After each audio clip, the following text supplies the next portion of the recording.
What's up guys? Magandang gabi.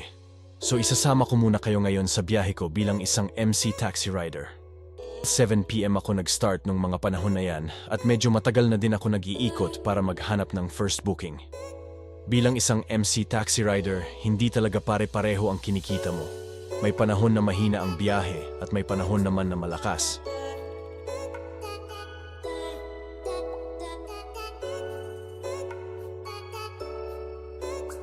At ito na nga meron na tayong first booking. From Matandang Balara to Ortigas. So tara sunduin na natin ang ating first customer. At dito nga ay na-pick up ko na ang first customer natin. Kaya ihahatid naman natin siya sa drop-off location niya, which is sa Ortigas. Ilang saglit pa ay na-drop na nga natin si customer.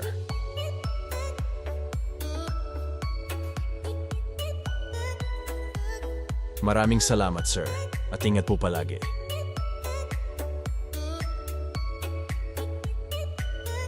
At hindi pa nga tayo nakakaalis ay may second booking na agad tayo. Dito lang din sa Ortigas ang pick-up at papunta naman siya sa Mandaluyong. Kaya naman ay pinuntahan ko na agad ang ating second customer. At dito nga ay na-pick up ko na ang ating second customer.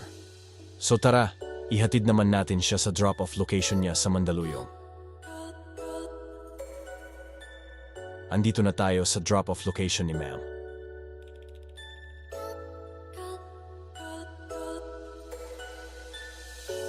Maraming salamat po at ingat po palagi. At hindi pa ko nakakalayo sa last drop-off location, ay may pumasok na ulit na booking. Ito na yung pang third booking ko ngayon gabi. Dito lang din ang pick-up sa Mandaluyong at ang drop-off location naman ay sa Pasig.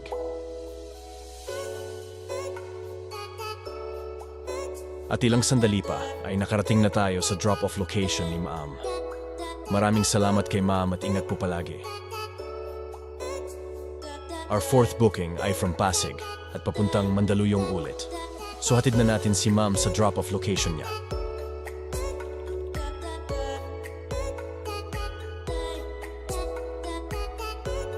At ito na nga, at na-drop na natin si ma'am dito sa Mandaluyong.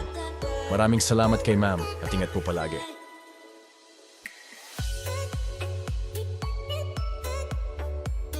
So sa apat na bookings na yon, ay kumita na agad ako ng 500 pesos sa loob ng 1.5 oras.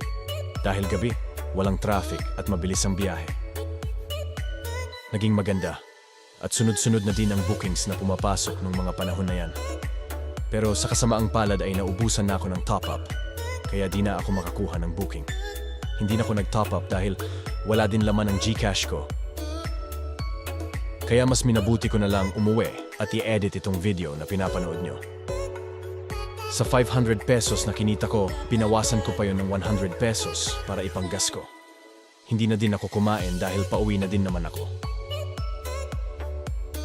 So hanggang dito na lang guys. Dito ko natatapusin itong video. Please like and follow my page. Maraming salamat sa pagsama sa maiksing bayahe ko dito sa MC Taxi. Ingat kayo palagi. Deo et Patria. And have a good one. Bye.